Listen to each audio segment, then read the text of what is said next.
mezcla de ensayo y documental autobiográfico y pertenece al realizador Richard Spuntoff. Muy buenas tardes, Richard, bienvenido al espectáculo y yo, Horacio y Marcelo te saludan, ¿cómo te va?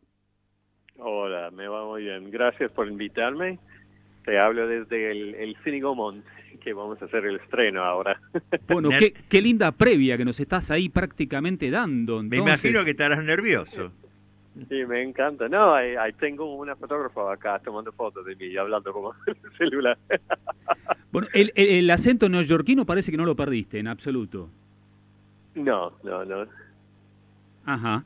Y un poco, recién lo decíamos en la presentación, a modo de querer, creo, plasmar una historia autobiográfica tuya, es que decidiste crear todo lo que se olvida en un instante, Richard. Sí, realmente no. No es una autobiografía para mí, es más bien un ensayo. Y en el ensayo uso recursos tampoco muy autobiográfica, es más historia de mi papá, y un poquito de mis hijas.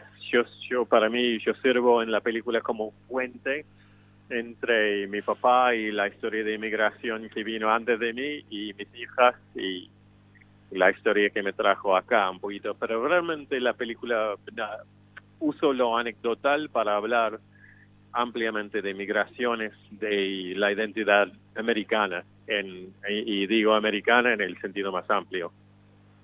Entiendo. Bueno, lo tomas un poco como pretexto como para poder llegar a partir y a desempolvar, si vamos al caso, ¿no es cierto?, toda esta historia que, ¿cómo está estructurada? Y la estructura de la película, Así es. sí, en 5 partes, realmente.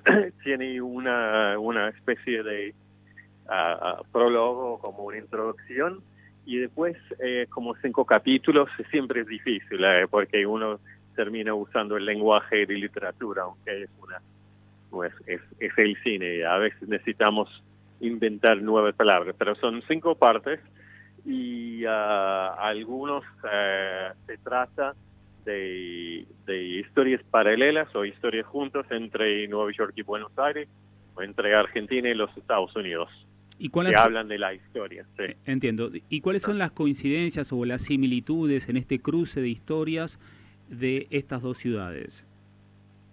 Bueno, son muy particulares. Hablo realmente, no intento hacer una comparación, sino contar historias que sirven para hablar de los vínculos. Por ejemplo, la segunda parte de la película habla de la construcción de las autopistas en Nueva York y en Buenos Aires, y el impacto que tuvo, en particular para la gente humilde, para el pueblo, porque eran construcciones hechas no muy democráticamente, acá en la dictadura, allá en democracia, pero con un poder bastante autoritario, que cambió el paisaje y forzó a mucha gente a buscar nuevos lugares para vivir.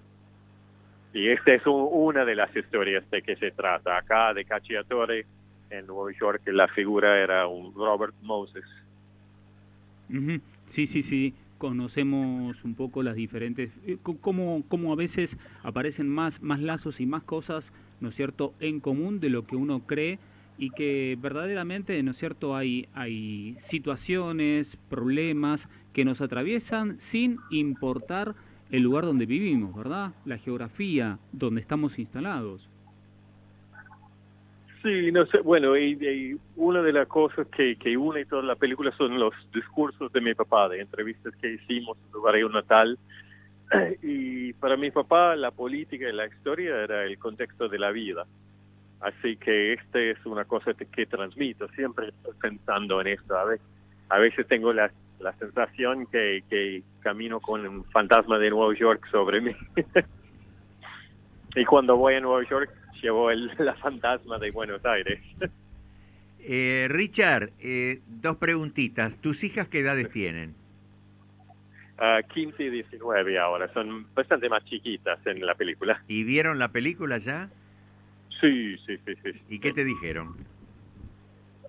Le gustó bastante, sí. claro, para ellos creo que tiene una cierta intimidad muy particular porque habla en parte de nuestra historia y además para ellas era una forma de conocer el abuelo que falleció cuando eran chiquitas y que no conocieron mucho. A mí me gustó mucho tu película y bueno, y me trajo muchos recuerdos también. Así que bueno, qué sé yo. ¿Hay mucha gente ya en el cine como para asistir a tu estreno? Sí, bastante, van ¿Sí? llegando, sí. Bueno. Estoy contento. Te deseo mucha suerte. Marcelo, ¿vos querés preguntarle algo más? Simplemente sabemos que estás ya por darle la bienvenida a cada uno de las personas que van a estar acompañándote, así que te agradecemos la posibilidad de estar charlando en esta previa y vivir junto con vos este momento tan significativo para tu vida. Un gran abrazo, Richard. Bueno, muchísimas gracias. Suerte, Richard. Un abrazo. Suerte.